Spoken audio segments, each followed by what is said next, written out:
Tongfu versus Fnatic.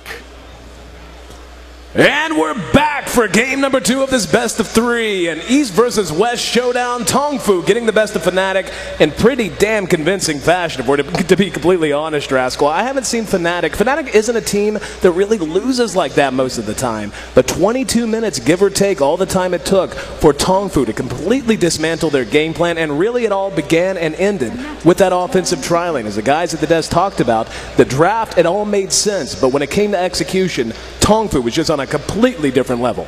You know, I want to really talk about Tongfu's strategy in the first game. It was super standard, like they were saying. Back during TI2, especially, those picks were so common. Everybody knew how to deal with it. But Fnatic, they took a very interesting approach. The strategy that they actually picked could have worked just as easily as it could have failed. And in that sense, it feels a little bit thin, because if you get behind, you're always going to be behind. You're not really going to have any comeback potential. But that's why they picked heroes like Prophet to try to supplement it a bit. But we just saw that Tongfu were just a train. They could not be stopped. So for the second game, if you're Fnatic, maybe go back to your roots a little bit more. I feel even though Fnatic is a team who can play a lot of things, that was a stretch for them. I feel as though that might not have been as comfortable as something that they could have played. And obviously you don't want to go down to the lower bracket already. There's a lot of great teams down there. I mean, of course, it is the International, so even the lower bracket's stacked. But yeah, first pickup coming here from Fnatic is going to be a Lifestealer, and they give away a Bat +1.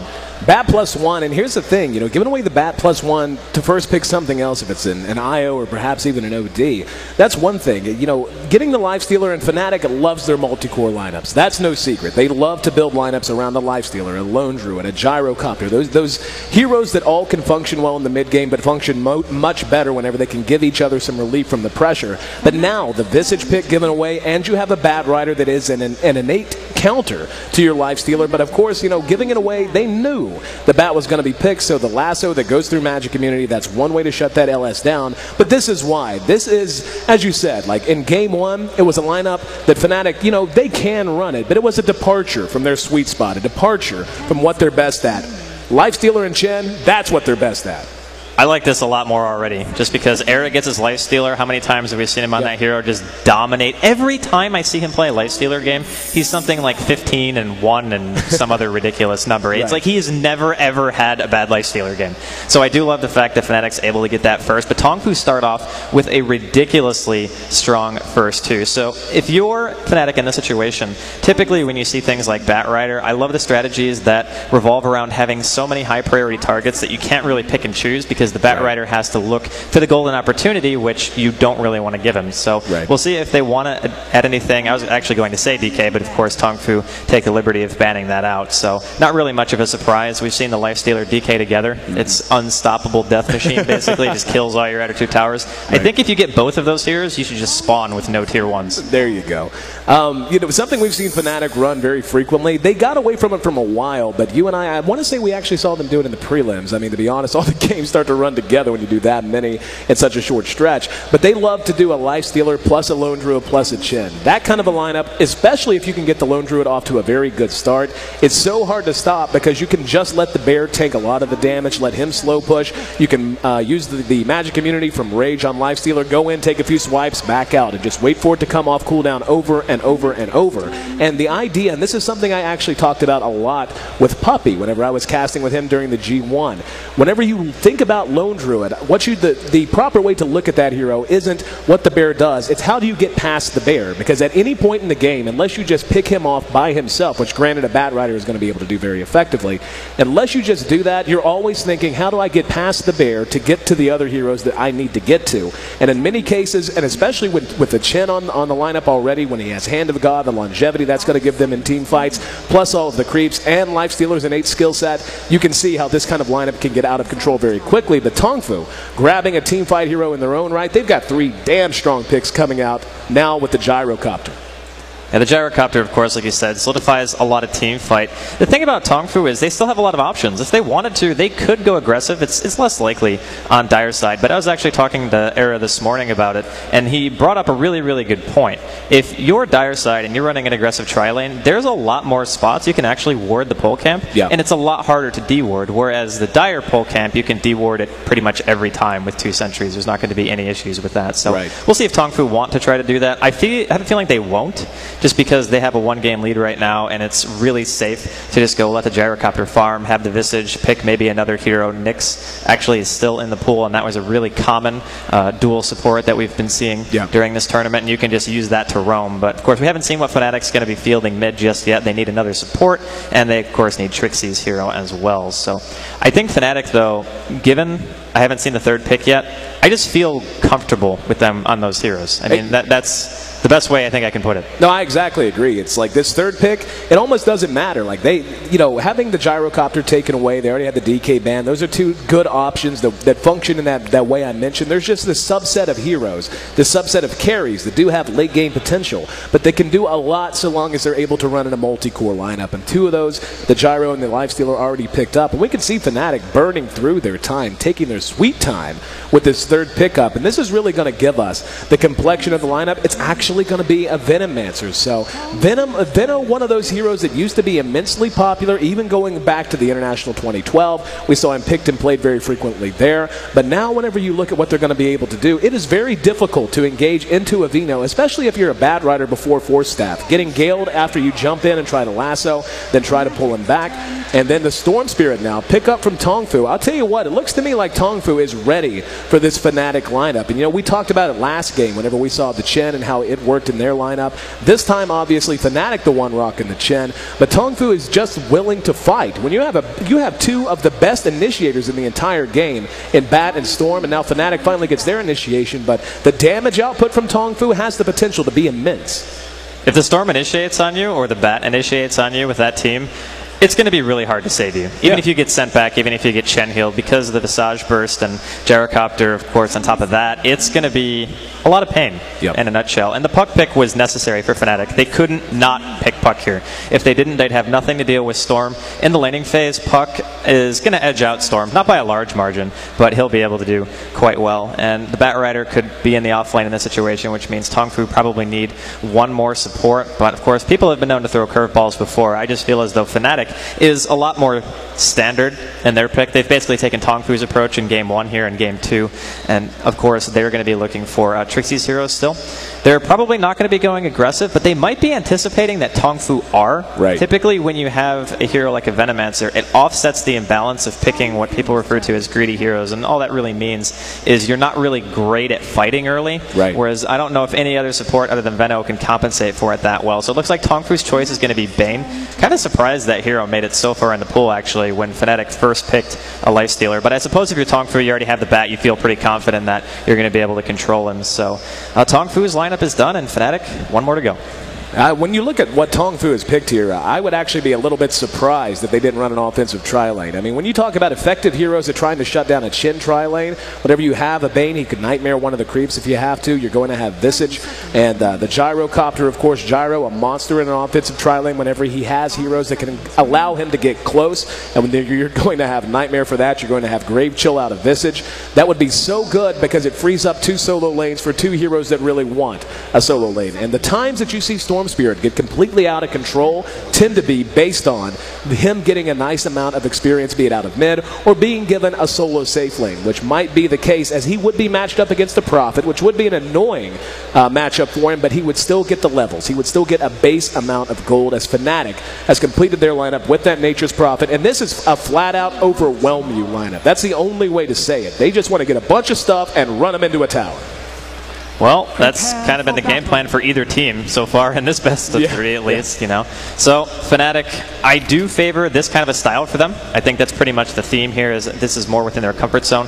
Tongfu can run a lot of different things. We've seen their versatility in the preliminaries already. The one thing that kind of concerns me for Fnatic is what could potentially happen is the Bat Rider versus the Nature's Prophet, and eventually Bat will be able to overwhelm you just because you can, the Sticky is such a wide radius that you can typically hit Treants and the Prophet at the same time because you're not going to be getting that far away from the creep wave. So there is risk in that lane, but Tongfu could be running in for a level 1 clash here. Yep, Tongfu, and you know, it's easy to underestimate just how strong a lineup with a Bat Rider is at level 1. If you put your first point in a Sticky Napalm and you're able to catch 1 or 2 with it, it makes it so hard for the enemy team to retreat, plus the bonus damage that comes from his own right click. So any team that has a bad rider in many cases will be pretty willing to at least look into the idea of a level 1 fight. But looks like Tongfu only dipping down to drop a ward or two. And this comes down to something you had mentioned. I was actually sitting with you this morning with whenever Era said that. And you know, it's such a good point. Whenever if you're going to offensive tri-lane, in many ways the Radiant side is a little bit more advantageous, especially when it comes to vision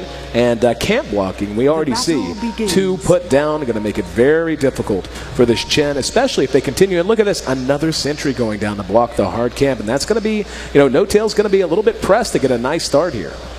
This is going to be horrible if they don't find that other ward, but could be catching Sansheng here. Yep, there's the open wounds, waiting on help. No-Tail's right behind him, trying to body block him. Here comes Hal, and that's going to be enough to scare him back. Since he had placed his first point in open wounds, he would not have had magic immunity for the Rocket Barrage, and level 1 Rocket Barrage is not something you want to mess with. Now we're going to have a Nightmare onto the Veno, fly caught out, Sansheng still there. And there's the Grave Chill right afterwards. As you see, the damage output immense, and down he goes. Fly. First blood in game 2.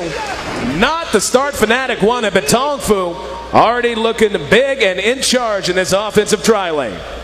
The offensive tri-lane from Tongfu was a little bit obvious, but they wanted to be able to get flying range to go for the Gale there. I think if he had just been a little bit closer, it could have very easily been a first blood for Fnatic. And this is a nightmare right now for Fnatic because their tri-lane has been dismantled. No-Tail can't stay in his woods anymore. He dropped the sentry to try to deward the camp, but they can't actually deward it until they have a flying courier. So he is forced out, which means that it's effectively a 2v3 in bottom, and already Fnatic are going to be having some problems here. Up at top, we can see Trixie going one-on-one with King J. And No-Tail's there as well, so King J's going to have to be a little bit careful. I mean, he does have Firefly to fall back on, but we can already see he's in decent shape. And, I mean, really, when these lanes took shape, it looked pretty even. Mu ends up going mid against Hani, and Hani doing a great job, but Mu right there on his tail, 8-7. And, you know, No-Tail just going to be in great shape, or not in great shape, I should say, because, as you had mentioned, the preemptive warding by Tongfu, just basically, this just feels like another game where Tongfu just knew exactly what they needed to do to knock Fnatic out of their game plan, or at least slow it down. Really impressive stuff, honestly. It's not often where so early into the game you just have this sense of one team is not going to be having the easiest time in the world, and that's really how I feel about Fnatic right now. The one little bit of solace that they have is that they can go in, they can try to gank Mu, which they're doing right now, actually. And, yep, there we go. In mid, we're going to see the Storm Spirit picked off. And a nice kill from Fnatic as they tie it back up, get a little revenge for the first blood. And it's really nice movement from No-Tail. He realizes, I can't go top. We can't kill King J. Sprout does nothing against Firefly, and Nature's Prophet doesn't have any innate disables. So really nice choice of lane gank there. The sentry's going to be fading soon from the big camp, so No-Tail should be able to stay in his jungle if he manages to deward the other one that's blocking the big camp here. But still, getting one kill is going to be nice for Fnatic, but I think they kind of have to do more work than that if they want to really fully recover. Yeah, I completely agree with you. I mean, their lineup is basically based on nothing but momentum. Whenever you grab a Nature's Prophet and a Chen, I mean, that Prophet's going to be able to contribute a bit after he gets built up, after his gold game kicks in, of course. And we'll see how Trixie's going to end up building if he is going to grab a Midas. More and more players have actually been skipping the early Midas to occasionally prioritize other items. But again, yeah, looks like No-Tail's actually going to smoke up. And they're going to try to get more work done as they know they need to do so, because if they don't get the momentum early on, they're just going to end up with one of those stall kind of feelings where maybe they'll get a tower or two. Courier snipe. And up here we go. There's the courier. And makes it to the trees just in time.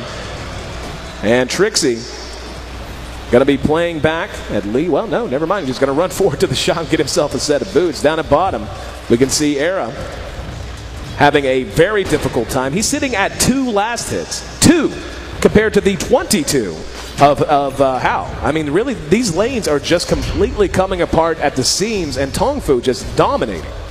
Tongfu are totally abusing the fact that, like we said, one kill, warding a Chen's camp, really hard to deal with. Era might be in trouble down here, though. Down at bottom, we're going to see him pursued out. He's trapped inside. Can do nothing but try to find his way out. Blocked in. Rocket Barrage. He's going to rage and do what damage he can, but he knows it's all in vain as and now we're actually going to see another kill in mid, but that time going to Fnatic. So Fnatic giving as good as they're getting, but still the gold gain 100% in favor of Tongfu. The 3 top in terms of CS, belonging, at least in part, to Tongfu as it's tied up between Puck and the Storm Spirit.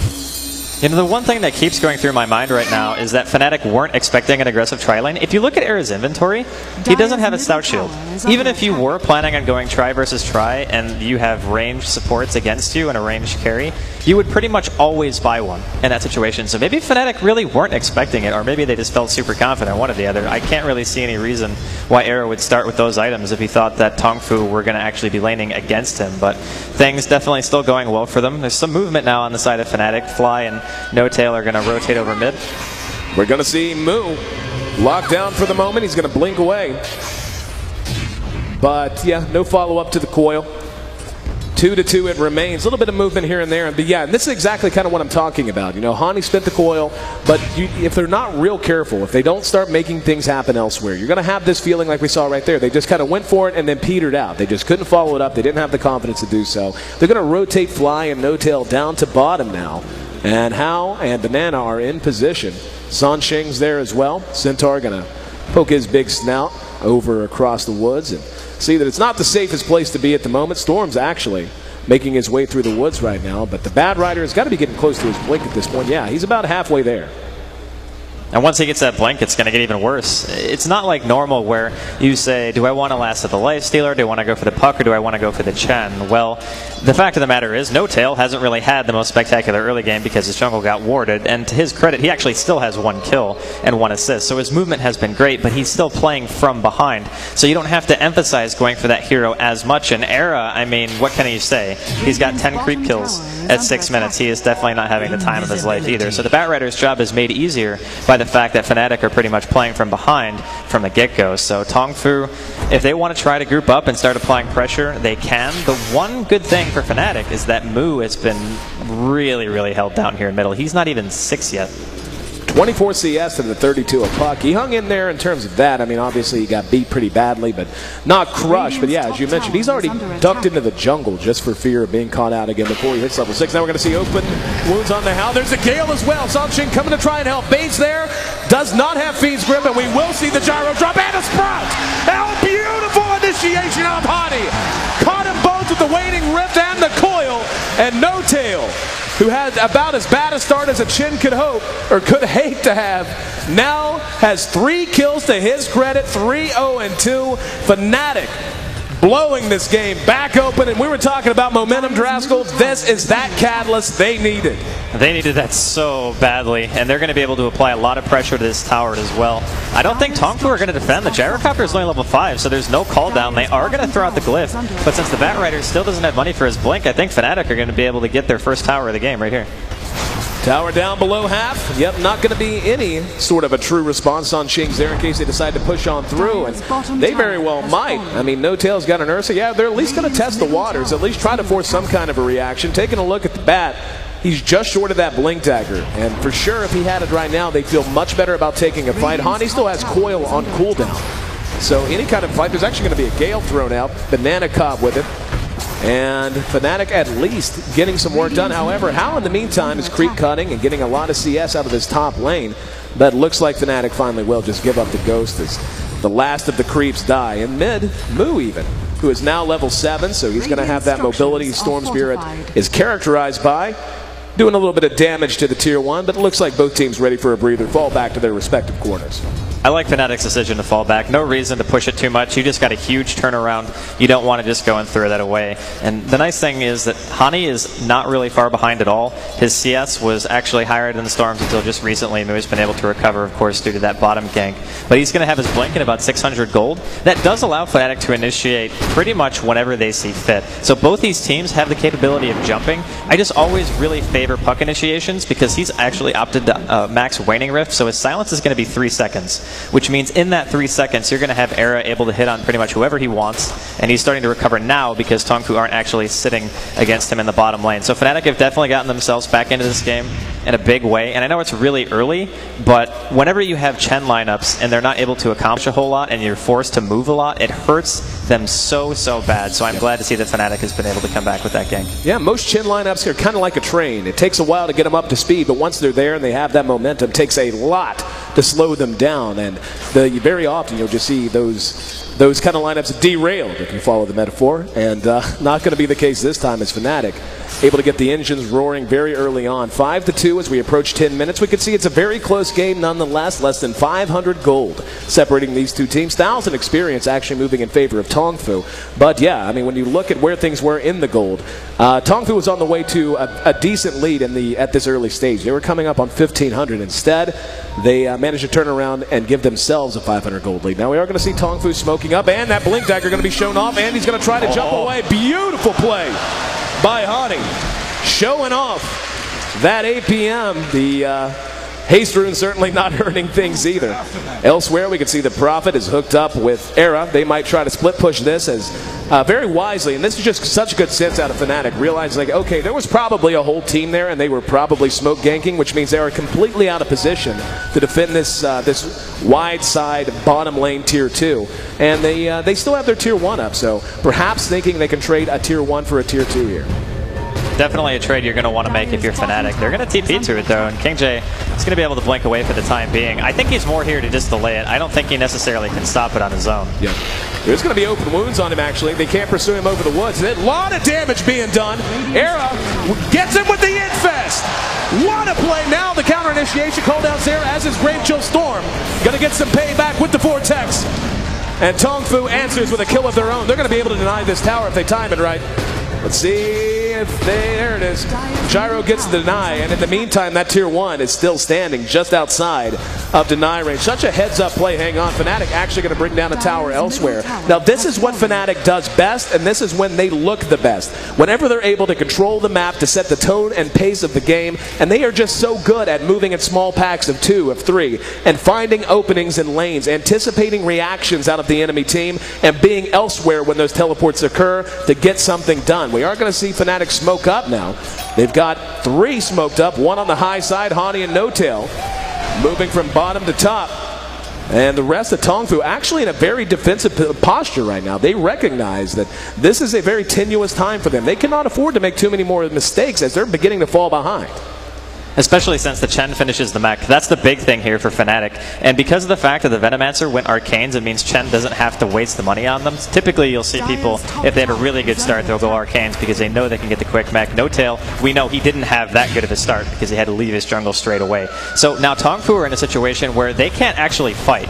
So they're going to end up trading the tier 1 for the tier 1. Fnatic do not have a glyph. They are going to try to TP to maybe fight this, though. And up atop, they're going to come on down to the mid lane. That mid tower does end up dropping, but Tongfu able to withdraw. Now, this is such an awkward position for Tongfu. They have 2 of the best single target initiator, gank-oriented heroes on their lineup. But as you said, they just don't feel like they can fight at the moment. The Gyro is farming fairly well. He is way ahead in GPM of anyone else on the map. More than 100 GPM lead in terms of what he's generating. And in net worth, he's getting up there quite a bit as well. He's got his phase and his Aquila. That BKB, you really can't underestimate how important that is whenever you factor in how reliant a Fnatic is on Puck and what he can do. Hani, it basically makes or breaks this team, at least at this stage of the game.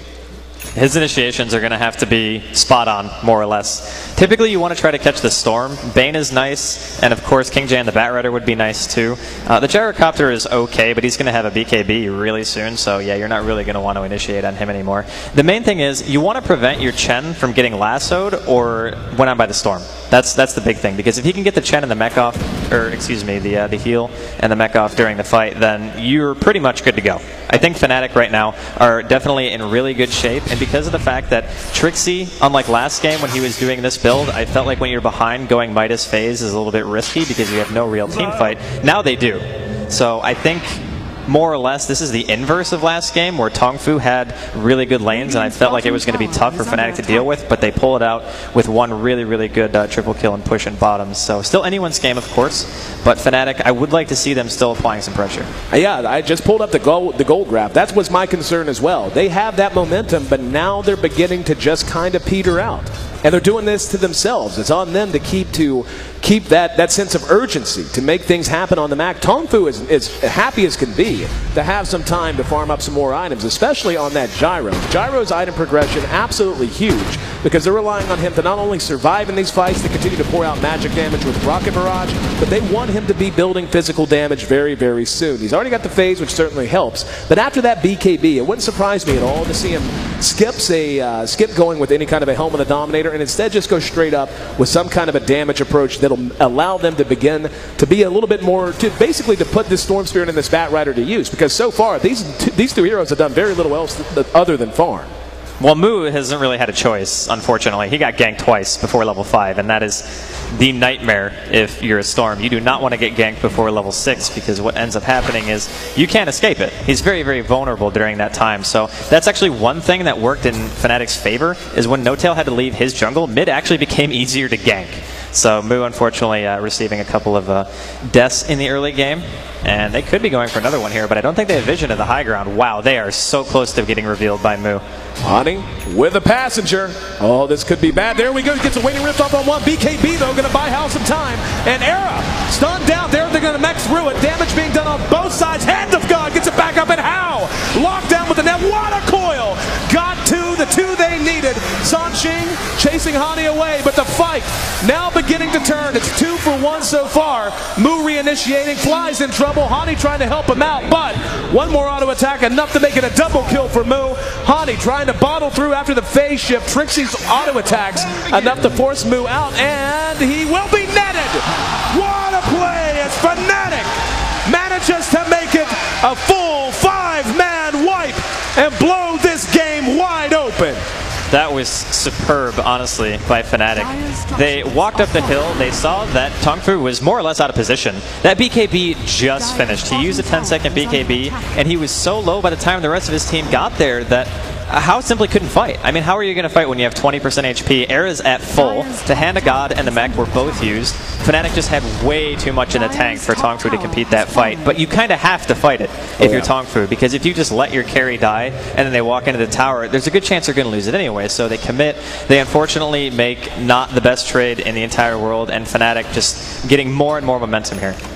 And well, but see, here's the problem, Draskell. That fight, as good as it was, as phenomenal as it was for Fnatic, you look at the gold, all that really netted them was about 2,500. And granted, it is still very early on, but the fact that they had that downtime that allowed Tongfu to get themselves back into it, to get the gold closer to zero, means that now they have to continue to have that urgency. They don't want Tongfu to be able to do what they're doing now, which is smoke and try to take a target of opportunity, and that target is going to be Hani just blown up. I mean, what else can you say? Tongfu jumped him immediately, and Hani again, the start and end, the beginning and end of the effectiveness of Fnatic's lineup, no doubt. And we're going to see Fly actually sit home by Chen, and yep, Chen Airways gets him back to safety. But Tongfu taking down a very important target there. Boots of Travel actually picked up on this puck, as he wants his mobility to be not just high, but global. Yeah, the Boots of Travel for me is 50-50. On one side, it does let you be at every single fight, which is a puck. You really want that. Right. That's pretty much the main reason why you buy bots in the hero. The mobility to be able to farm is secondary, because most of the time Trixie or Era are going to be farming what you would teleport to regardless. So that mobility is great, but he has less than 800 health. And I think we've just seen the problem with having less than 800 health when you're against a team who has a Blink Initiator and somebody who has darn near global initiation in the Storm. So once the Orchid is done on Mu, that puck is going to become food for him if they're not fighting in the 5 versus 5. So I don't know, man. The Boots of Travel for me, I'm really conflicted on it. We see the Shadow Blade now done. Hang on, we're going to have an initiation on the Mu. They're going to... Oh, Phoenix Grip! Banana in the right place at the right time, and Hani cleaned up. Mu going to be able to jump to safety, and Banana able to slide himself back to safety, because Bane doesn't walk, he slides. He's a boss like that. But 18.5 minutes in, and Tongfu, now this is, again, going back to Game 1, this is the kind of plays I expected to see out of Fnatic. It's a very surgical approach. They are derailing and delaying any future aggression out of Fnatic every time they get a pick like that. And yeah, especially when it's Hani. When it's Hani that's dropping, they just can't do anything without him. And Fnatic staying a long time on their side of the river to be in this kind of shape with this kind of a lineup.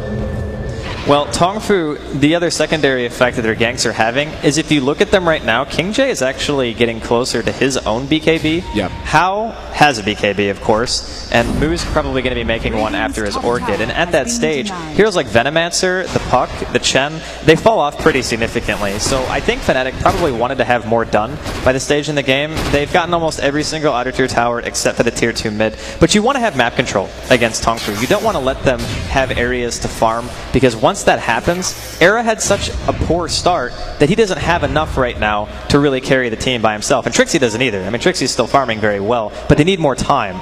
And the more time that goes on, the less relevant that hero like Venomancer and, to a lesser extent, the Chen actually becomes. So Tongfu, I still feel, are doing pretty well for themselves, but Fnatic, they've realized they have to do something, so they're smoked up. Honey looking for a big coil and a big rip. He is moving so quick, man, with the bonus from smoke, from drums, and from those boots of travel. That is a very quick puck. And they are just north of the majority of Tongfu. If they can get an angle here, this could be huge. They're getting in a position on the high ground. Here come the familiars. And dropping down wards. And then now the Venomancer spotted out, as well as the rest of them. So a big missed opportunity. Tongfu at an awkward angle there. They just couldn't find the angle of initiation before the smoke wore off. So Fnatic comes away wanting. That hurts as well. Any waste of time for Fnatic, I think, is a bit amplified. The Nature's Prophet's going to help a little bit, and all Moo ends up getting picked off in middle lane, overstaying his welcome again. I actually don't know why he was there. Oh, maybe I do. Maybe he was waiting for his team to do Roshan. We see Fnatic charging back out now, coming out in mass, and that's going to force the back from Tongfu, waiting for a better opportunity to try Roshan. It's 12-7, 19 kills in a 21-minute game. 3,000 gold, the current lead for Fnatic. The experience damn near even. But when you take a look at the overall net worth, you can see the Gyro still on top. Profits gold game beginning to kick in, but really Era has recovered so well on this lifestealer. For a while there, he was just in some trouble. It just looked like he was not going to be able to get the start that the lifestealer wanted, but bouncing back, now has his armlet, his drums, and his phase boots, and he's in great shape to fight. But again, it's all about the positioning of the Bane and the initiation. Single target initiation coming out from the Bat and the Storm Spirit. And you can tell, I mean, Fnatic with this kind of lineup and with this kind of lead should be playing a bit more confidently, but there's just no room for error. If they mess up and end up losing one of their key heroes very early on, they just have to back, and Tongfu can route them. Yeah, the thing about Tongfu, too, is they can chase so well. I mean, you have a Blink Bat Rider and you have a Storm. Those are two of the best chasing heroes in the business, especially at this stage in the game. So Fnatic, if they lose a little, they're most likely going to lose a lot in terms of team fight, so I totally agree with you on that front. And with the Orchid finished, if they want to try to go for team fights, I feel like they can. They can actually focus Era with an Orchid, and they can focus the Chen or the Puck, pretty much whatever target they decide is the highest priority at any given point. That's the strength that a Storm with an Orchid actually gives you. Not many heroes can do that because either A, they lack the initiation range, or B, the item progression of just a straight Orchid doesn't really make sense. So I do like Tongfu right now in terms of their team fight potential, because the more time that Fnatic spend on their side of the map not really doing anything, it's hurting them more than it's hurting Tongfu. Yeah, and that's kind of, I'm getting on the same page with you. And how often do we see this? Whenever you have this kind of a lineup where a Chen lineup has a lead, and granted it's not huge, but it's considerable enough, and we're going to hang on because this is going to be bad. What a beautiful game. Could not have been more efficient with it, and this is why you ban the Puck when you see a lifestealer early on. You do not want to deal with this combination, especially when you're a mobility-based hero who has to be able to use his abilities to have any chance to defend himself, and a very high priority pick there for Fnatic. And I'd like to see more of that out of them. If they're not going to group and push, they need to at least be moving their heroes around in small packs and looking for skirmishes. Yeah, that's one nice thing that Boots of Travel also gives you, is that if the Puck is anywhere near the Lifestealer, or even the Nature's Prophet, for example, you can just get to the fight right then and there, go for the pick immediately. That is some reach that even Tongfu's team with his Storm doesn't have. And every single time the Storm is dead, Fnatic feel incredibly confident because he's one of the only initiators who can go in and maybe go on the Puck and silence him and get back out with no harm basically done. So that opens room for the Bat Rider to go in, and so on and so forth. Fnatic, they're not going to be able to push the tier 2. Unfortunately for them, Moo is already alive. And the next big team fight, I think, might even just end up in a Roshan kill. I'm not sure if Fnatic would go for the tower this early on because it's still only 23 minutes in. Feels like a much longer game, actually. But if they get a good team fight, they're not going to have the time, I think, to do both. Well, I guess tier 2 mid is actually pretty low. But Fnatic very aggressively positioned here at the moment, and Tongfu are setting up around Roshan right now. I'll tell you what really scares me for Fnatic is the build how's going, and this is what I was talking about. They're not going for something like a farming build, going straight for the butterfly. Now what's going to happen, especially if Tongfu is able to take a free Roshan here, it's going to be impossible for Fnatic to really put on any kind of concerted pressure. I mean, they could take a win in a big team fight, but the idea of them being so strong that they could just overwhelm an Aegis on a gyro at this point is really just a little bit of wishful thinking. They're going to get this for free. And Fnatic spending a little bit too much time being cute in the jungle. They're going to end up giving up a free rush. That is devastating because it is so, and they actually put it on the Storm as well.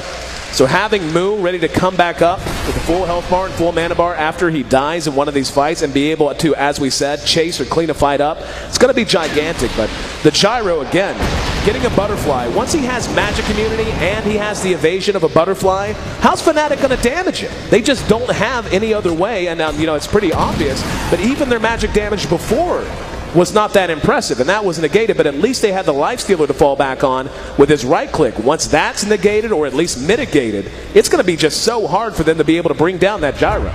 They're really going to be counting on Trixie getting a Hex. That's pretty much the salvation for that issue. And the thing is, if he gets the BKB off before the Hex goes out, then the team fight's going to go really bad for Fnatic. Like, as you said, a butterfly is going to make it so he's pretty much untargetable. And if it happens the other way, and they manage to jump him and actually kill him since he was not the recipient of the Aegis, then it'll be a completely different story. But of course, the Hex isn't really even close to being done. Trixie still needs about 2,000 gold for that to happen. And Tongfu are actually baiting out the Storm right now, which is interesting because if he has an Aegis, I don't think that Fnatic would go for him anyway. And yeah, I don't really think anything much is going to happen to this.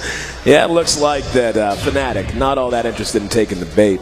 But, I mean, more and more, again, this is, Fnatic is, they moved around so much, so well early. And now, here we go. We are going to see Hani look to make something happen again. Trixie, right there, he's got an Invis rune. So trying to bait out the Prophet, making it look as if he's overextended a bit here in the jungle. We can see Tongfu's grouped up just north of Hao. The rest of Fnatic is spread out. Oh, if Hani decides to go for this, it could be problems. And let's see how much he is willing to commit. Doesn't look like all that much. He's going to spot him. Is he going to go? He is. Now he's got a lot of help behind him. Hao taking a lot of damage, but the Fiend's grip is there. Hao, Calldowns, has the rest of his team coming. King Shay there to lasso back Hani. That's a dead puck, and now the Nightmare, No-Tail trying to do what he can, but Moo comes in and grabs the Chen. The teleport did work. So Chen trading himself for the lifestealer. But that's exactly what I was saying. If he sees him, that was actually bad that he saw him that time because it was too nice of a target, too juicy of a target to pass up, but he had a whole team behind him in Tongfu getting 2 excellent kills, and this is more time that Tongfu has to farm, and more importantly, that butterfly is now complete on Hao. Fnatic has officially run out of momentum, and they're going to have to find a way to get the engine churning again as we approach 30 minutes. I was saying in my head, I was like, don't do it, man. You're too close to the base. Even if you can't see anybody, there's no one visible on the ward in the jungle. It was a really questionable decision, but maybe Fnatic just feel like they had to do it. Yeah. Maybe they felt like they didn't have a choice. They knew that at some point they were going to basically run out of time, and the gyrocopter was going to get to a stage where he's not really stoppable. Whereas Fnatic have one real core hero on the Lifestealer, and then I guess you could consider Trixie on the Prophet a secondary core. Tongfu has a Storm and a Gyro. And a Storm in this case I think is going to be doing a bit more work than the Nature's Prophet will, because Prophet just needs more time. Right. Whereas Storm goes for a very aggressive item quickly, Trixie needs more time to finish his Hex. And luckily for Fnatic, that time is actually going to be soon. But I do feel like you were saying, Tongfu looking to be really good in terms of position right now. The next Roshan is going to be probably 6 or 7 minutes, and Tongfu are probably going to be looking to make use of Moo's Aegis before it fades. Yep, we can see they're smoked up, and the line is drawn, taking them right into the Radiant jungle. This could be a disaster if they're able to get in. If they walk along the line they've drawn, they might be able to get the Chen and have the Vino and the Lifestealer cut off. Here we go. Sanshing spots him. There's the lasso used. Fly never had a chance. Now they're going to pursue it out. And that's actually a lost gem. That's worth mentioning.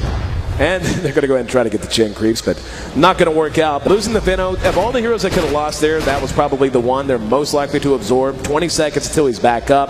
And let's see if they want to push off of it. That Aegis doesn't have very long at all. Yeah, we're talking less than 6 there, about a minute and a half actually, until Moo has his Aegis fade. He's got 2,600 gold on him, so if he does want a BKB, he's certainly making fine progress towards it. Only needs about another 1,000 gold to put it in his inventory now.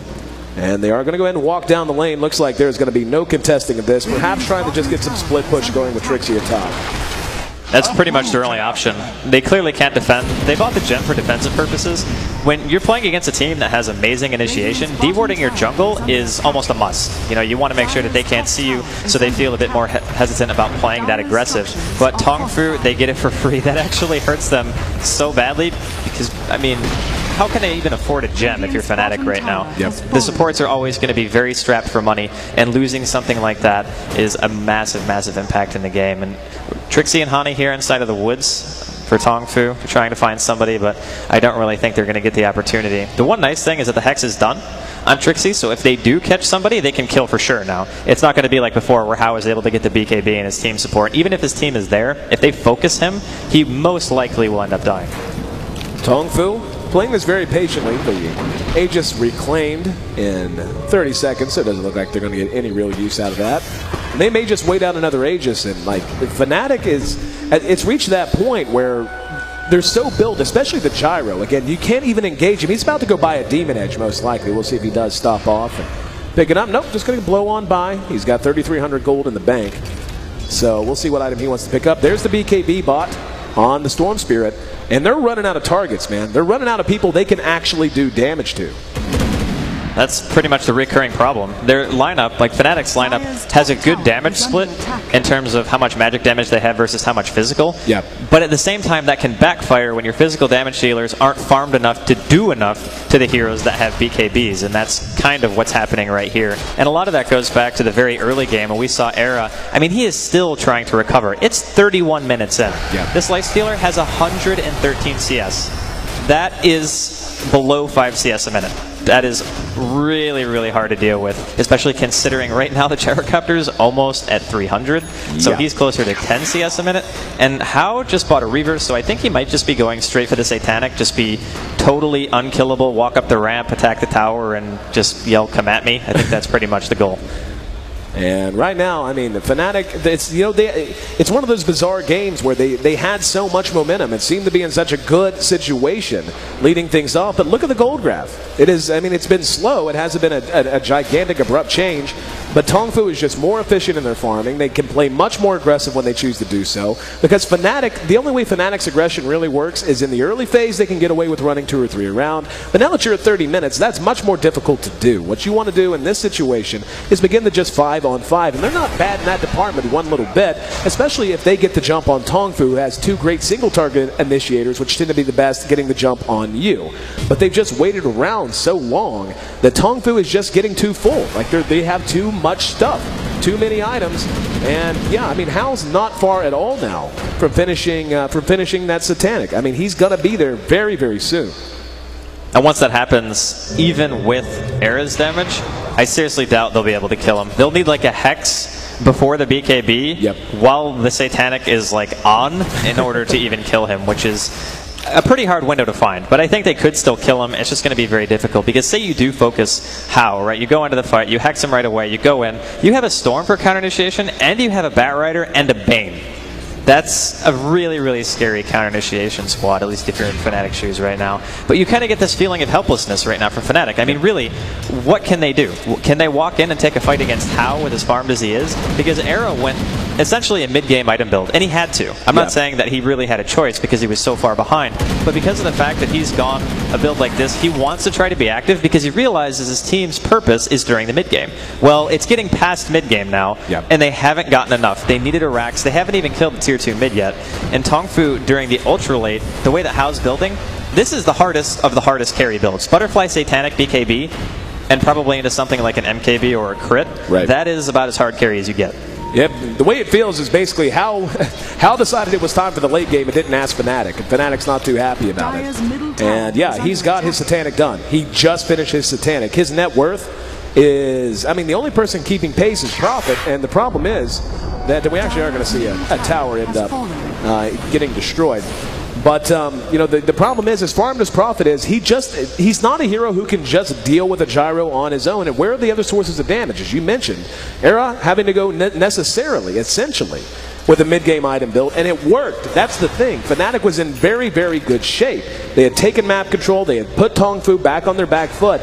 A couple of bad decisions and a little bit of wasted time here and there, though. And, you know, this is what we talked about during the prelims whenever we casted Tongfu. Tongfu is just such an excellent team at playing from behind because they never get impatient. They don't feel pressed. They don't decide that they have to go do something because they're behind. If they feel like their composition is good enough to stand on its own legs 10 minutes from the time that they fall behind, they will just sit back and make you execute to finish them. And really, Fnatic just didn't. More or less, and Fnatic are finally taking the initiative here too, which is a good thing to see. They're going towards the Roshan pit, but Tongfu obviously know it's going to be up as well, and they have actually counter-smoked, but I don't believe there are any sentries down. Oh, here we go. Banana going to be seen. He's way out front. Oh, what a coil! He got everyone with the waiting rift as well. Moo going to reinitiate. BKB is up, but the great initiation coming out of Haughty.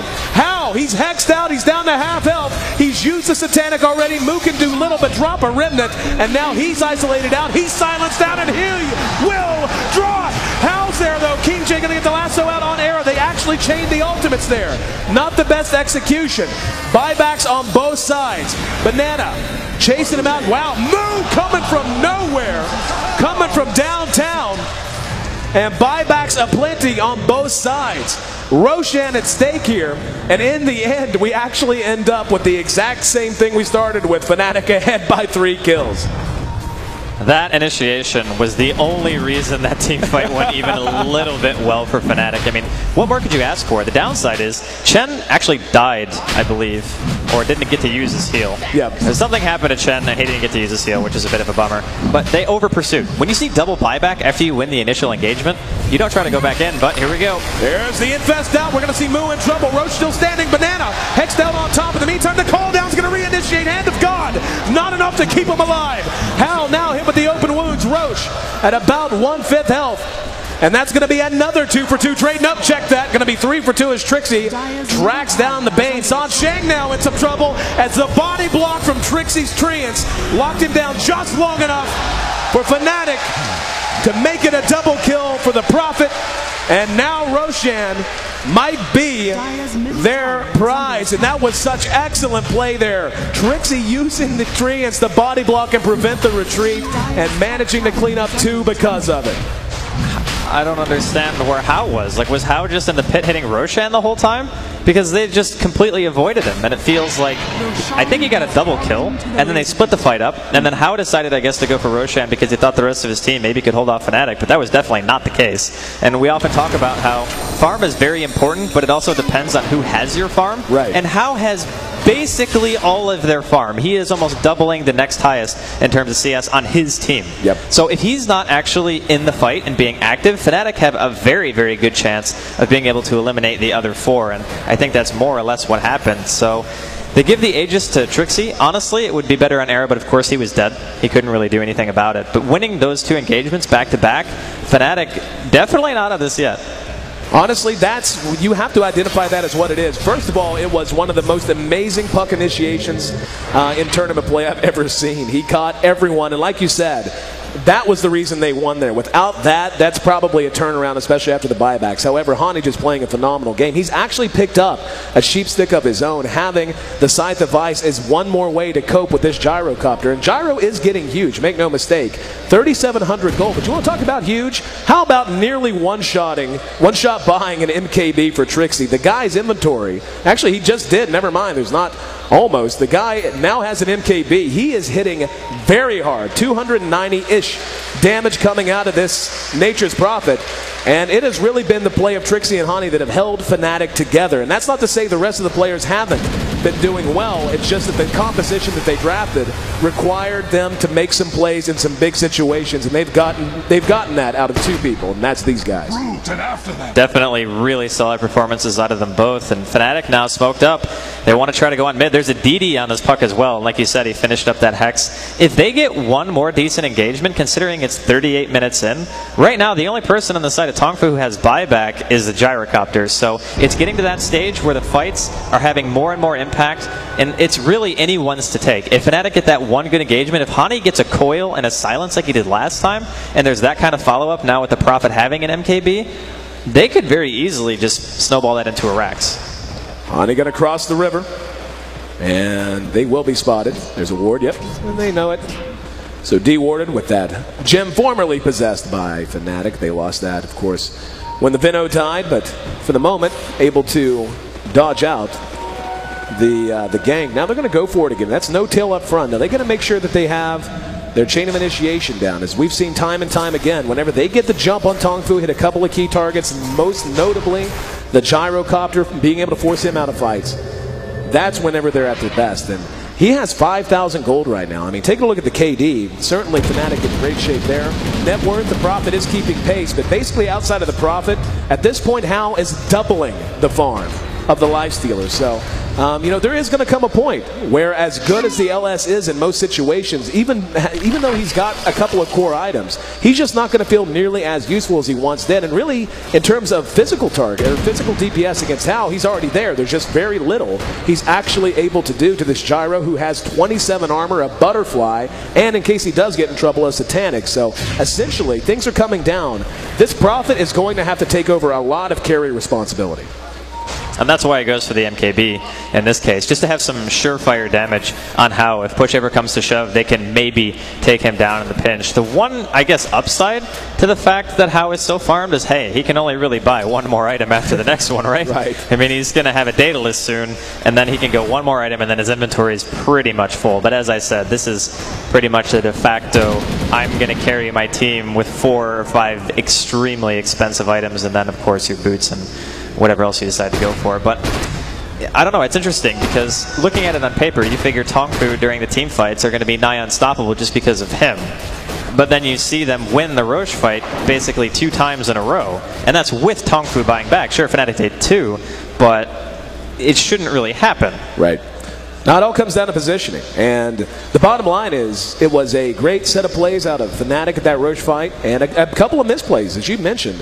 Where the hell was Hal? He just, for whatever reason, was not a part of the second half of that engagement. So credit and fault due on both sides. But the result is Fnatic is on the aggressive. Hani has had a passenger for a while. Here we go. We're going to jump on Hal. He's silenced out. BKB's there. Lasso trying to bail him out, and he's forced out the way. Hani now reinitiated upon. Can they get him? Hand of God is not enough.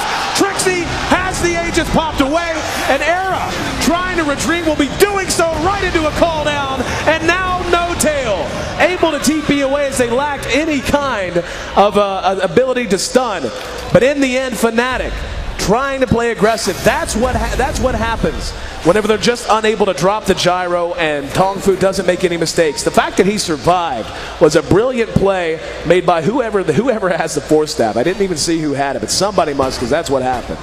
There it is, Mr. Visage, Sunshine with the Force staffing him to safety. He was so low, and if Gyro dies there, and I don't think he had, well, yeah, he may have had enough to buy back, but forcing a buyback would have been huge in itself. But a great play by Sunshine. Well, not only that, but the counter initiation by King J. I mean, he was there almost instantly as well. I think he was actually lassoed onto the Lifestealer before they even pushed him out. So that's what I was saying before. It's like, yeah, you can Hex and you can go for him, but it's not like Tongfu has nothing to stop you. They have a lot of single target disables, and their range is great. So even if you think you're going to be able to catch out How, there's a good chance that his team's going to be there to help him pretty much immediately. And How does finish the Dayless, which means that he only needs one more item. He can sell that Ring of Aquila, get a couple 100 extra gold for that, and then just decide to make his final item, whatever that may be. So Fnatic, I feel like if their laning phase didn't go so poorly for them, and I don't mean poorly in the sense that they weren't able to find kills because No Tail still did, but poorly in the sense that Era had 10 CS at 7 minutes, right, this game would have been totally different by now because he would have had maybe an MKB himself, or his damage output, and at least in some sense, would be higher to the point where heck, he might have died there in that circumstance rather than getting away with about 10% HP. So Fnatic, they do need to find that opening, but the thing about Tongfu is that they're really not giving it to them. No, not at all. And you know, it's dire straits when you look at an Era played Lifestealer who is hitting for, when the armlet is toggled on, about 240 damage, and then you go, but that's not enough. When it's not enough because your gyrocopter with flak cannon is going to be pouring out 350-ish damage every single time he pulls the trigger, that's just something your supports can't stand up to. Poor Vino is going to end up being four-shotted by that, even though he's at a decent level at 13. Poor Chen can only take 3 shots before he drops to flat cannon. And the range at 1,000, I mean, he's just not going to be able to be anywhere near the vicinity of these fights. Flat Cannon is going to start being like the one-shot no-tail ability. Yeah. No-tail's got 900 health. I'm pretty sure if he gets 1 or 2 crits, it's just game over. Like, there's not really going to be anything he can do about it. And he doesn't have enough money to buy any other support items, which is kind of a big deal. And we were talking earlier about the Force Staff that the Visage has and the Medallion. The supports of Fnatic don't really have the luxury to afford those items. And Force Staffs can have a huge, huge impact in the later game, just being able to force yourself out if you get called down, or be able to be in a better position so you don't get targeted in the first place. And Fnatic, they have been making the most with what they have, which in terms of overall CS and farm is not really that much. The amazing thing is that they're still managing to keep it very close in terms of the overall income. And most of that's due to the fact that Trixie is doing a monstrously good job at splitting the map and finding farm in a very, very tough situation, because normally a Nature's Prophet against a Storm, you don't want to be the Prophet, because you know that Moo can just go in and the rest of his team can be near to follow. So very well played game by Trixie so far, and he has picked up another Ultimate Orb, by the way, so I believe his next choice is going to be either a Scotty or a Manta, but I'm kind of leaning towards Scotty, actually. After talking to them this morning, you and I spoke to them, we heard them extol the advantages of Scotty over most other Ultimate Orb items once you manage to get up your Scythe device. And I agree with you. I see him getting a Scotty. It's going to be able to tank him up a little bit. He will get some damage. Manta is just an item in this situation. Really, all you're gaining from it, other than a little bit of survivability, of course, you know, be able to split maybe if you want to push. However, it's mostly, I mean, you get the movement speed. And that's actually not my words. Those are the words of Era this morning, and why they often choose on heroes like a Prophet or so on and so forth, even on a Shadow Fiend, which is how it came up in conversation. Choose to get Scotty instead of a Manta in many situations. So anyway, both teams have been playing cautiously for quite some time. We're approaching 46 minutes in. The gold graph is still very, very even. Less than 1,500 gold separates these two teams. So, you know, the thing is, the gold graph and the experience is actually very much in favor of Tongfu, which is a story in itself. But the gold graph is really kind of deceptive in games like this, because the composition of Fnatic has well had their time of greatness eclipsed. Like, the window of opportunity that they drafted to capitalize on has closed a long time ago. And what it's going to take for them to be able to make things happen now is they just have to out-strategize. They have to outplay Tongfu. If all things are equal, Tongfu has a composition that should win at this stage of the game.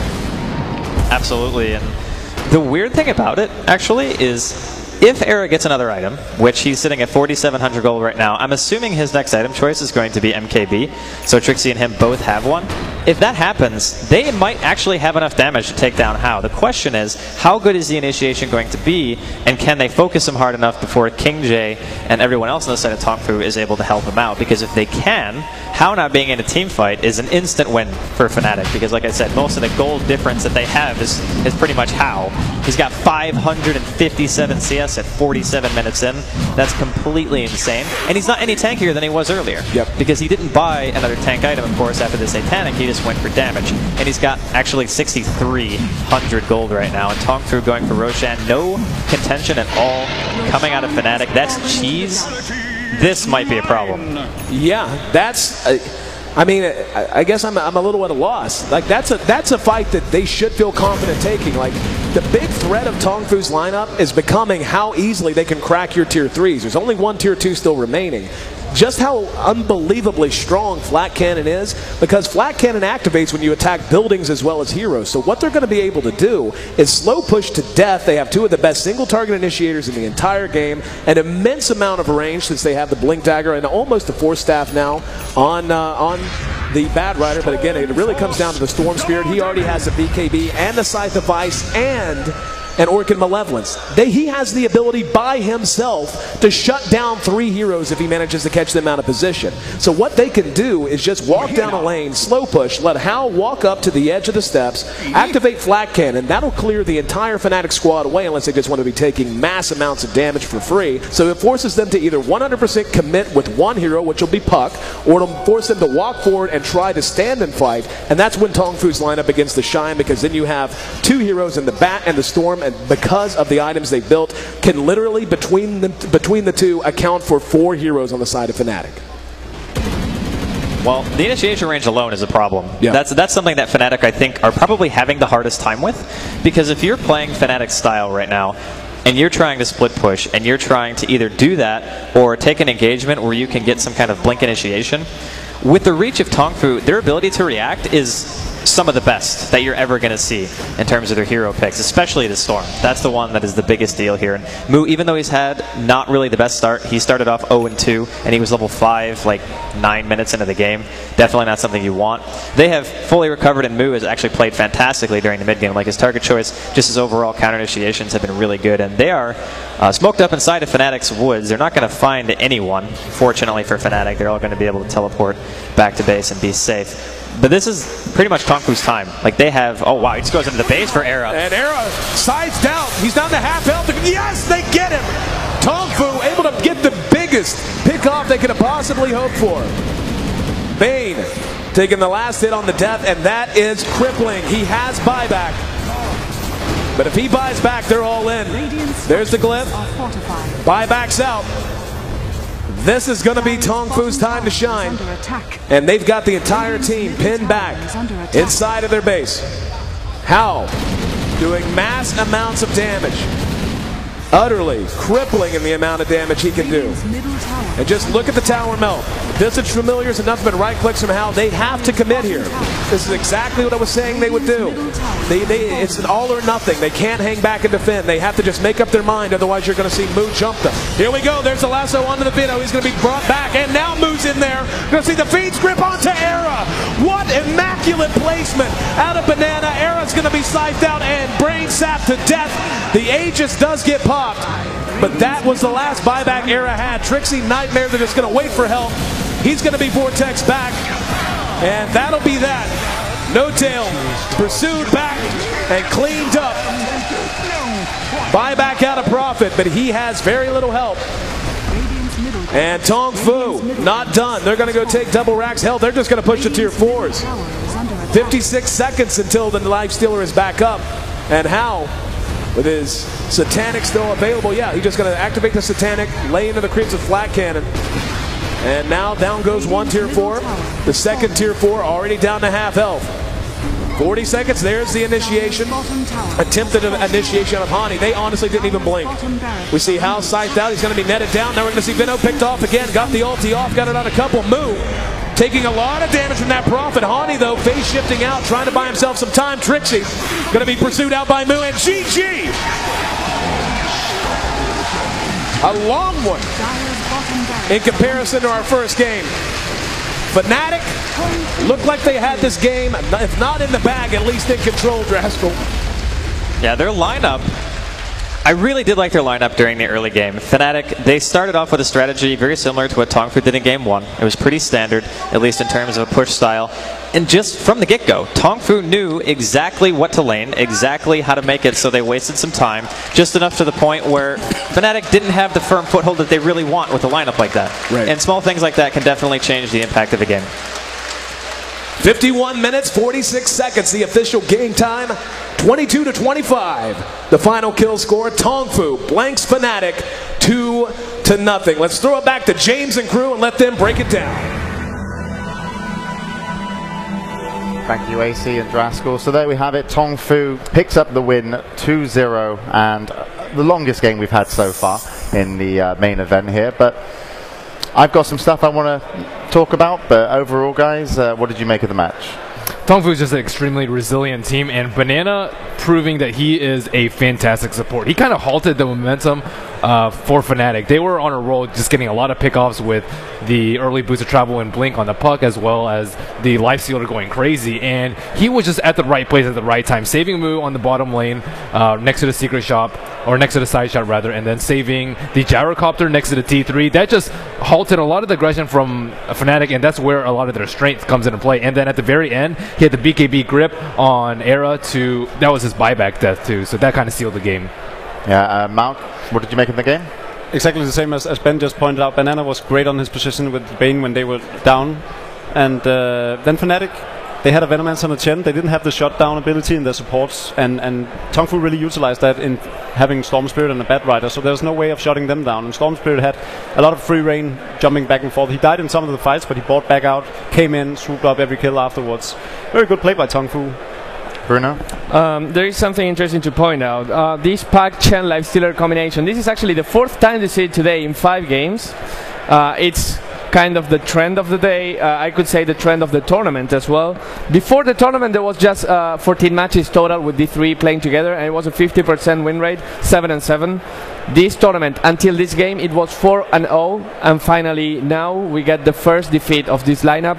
How did they do it? With great initiation. You need 2 guys initiating. Bat Rider, Storm Spirit. You can't stop them both. You can't jump them both. If you get one, the other will get you.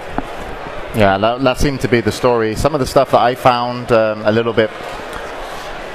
Well, okay, so I want to talk about Hani. All right, yeah, I'm going to unleash. Okay, Hani on the puck did overall a great job, but when he went Boots of Travel, I felt that was asking a little bit too much, because the Boots of Travel is like, okay, you've got a life stealer and you can go into any lane and potentially get picks, which they did onto the Storm Spirit.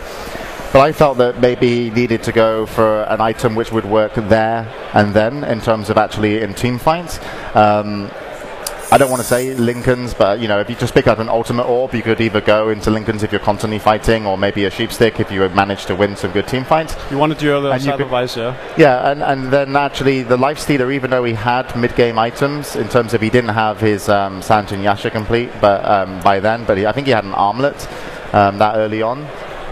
He actually could have fought alongside the puck, so you could have forced the fight a little bit more and be like, okay, we know you're going to counter-initiate with your Storm Spirit and also your Bat Rider, but we feel pretty confident in our Nature's Prophet. We'll pick up a lot of farm anyway, and the puck is a little bit more aggressive in terms of, and can do more in those team fights, because they went for this, we're going to pick you off as long as possible, and there was a farm race, but eventually Gyro won it. So I felt that take that puck, remove the Boots of Travel, turn him into a bit more of a team fighter, and actually look to get that Lifestealer involved, because just early, mid the game, when you get that infest on the right target, we saw it at Roshan, it does matter.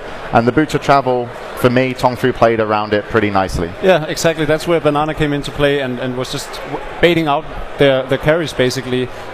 Like you were saying, if they had Chen and Venomancer on their lineup, they could have gone for a pushy kind of lineup instead of going for the all-out gank with the Boots of Travel and the puck alone. And you know, you could go 2 ways. They could gank with the Furion, obviously, but they could also just have pushed with Venomancer, Chen, and Nature's Prophet and just brute forcing their way onto the towers instead and utilizing other items rather than Boots of Travel. I definitely agree with that. I do, however, like that some teams, Fnatic especially, picks up Boots of Travel, because we don't see a lot of teams utilize Boots of Travel early on. Maybe for good reason. Yeah, but either way, that's how it went down. And we do have some highlights as well, so we'll go over these. And this is Tongfu's time to shine, I hope, because I'm assuming it's them. Oh, this is when Howl gets actually cheeked up, and you can see the Force Staff comes in from Banana, and also Fiend's Grip onto Era, and Howl just like instantly knows he's going to walk back in, pop Satanic, and everyone drops. And there was actually an Aegis there on the Hani on the Furion, who did manage to get away. No tail will TP out, but overall, just having Howl survive that fight was huge, because if he went down, it could have been Fnatic to have a little bit more of an advantage that they needed. I think he had buyback though, but I think Tongfu in this game showed that they played a sort of 4 protect 1 kind of strategy, because if you notice the farming, everything went the way of Gyrocopter. Bat Rider didn't have much farm, Bane certainly didn't have any farm whatsoever, but Gyro had 618 creep kills, and the way they organized these fights were they just baited How out and had everyone jump in right after. And as you were pointing out, Banana's great force. Oh, that wasn't Banana, that was Sansheng's great force stuff. Oh, okay, yeah, it was the Visage, sorry. Yeah. Yeah, definitely great play by Tongfu. They played it the way they had to after the Fnatic's early dominating performance. Yeah. I don't think they should have had as much Roshan control as they did, though. Fnatic was up at one point, and they were just seeking kills in the top lane, and Tongfu just sneaked in a Roshan, and they didn't do it quickly by any means. They didn't have any excellent Roshan heaters. I think they had a medallion, though, so it was a little bit faster than maybe Fnatic expected, but that was what really started the ball rolling for Tongfu in the middle late game. And Fnatic had a ton of heroes that could actually scout out Roshan and make sure that, keep tabs on Roshan and never let Tongfu get it. They had Treants from Nature's Prophet, they had Venomancer wards, they had Chen creeps. There's no way if they played this calm and collected that Tongfu should be allowed to take Roshan without Fnatic even noticing. Well, maybe Fnatic didn't turn up and play their best today, but either way, they put up a great performance. But unfortunately, it's Tongfu that won the game 2-0, and we're going to hear from him now as we're going to go down to the show floor with Casey. Hey guys, yeah, we have Banana here, and I also want to introduce you to my friend Josh from DotaLand.net. It's good to have you both here. We really appreciate it. Congratulations. And my first question is, you came out of the gate 2-0. Is that what you were expecting against Fnatic, and how did you do it? 首先问你是你们第一场就2-0打赢 Fnatic， 觉得打这场比赛之前觉得会有这样的结果吗？没有，我们觉得我们 Fnatic 是非常厉害的对手，我们赛前做了很多准备，然后觉得他们非常难对付。I says that it was pretty unexpected. They felt that Fnatic would be a really tough opponent, and they had done a lot of preparations, and yeah. So another thing I've been noticing when I'm watching this in progress is how you work together as a team. And I know you've had some roster changes recently. When you bring in new team players, how do you integrate them into the team as a whole?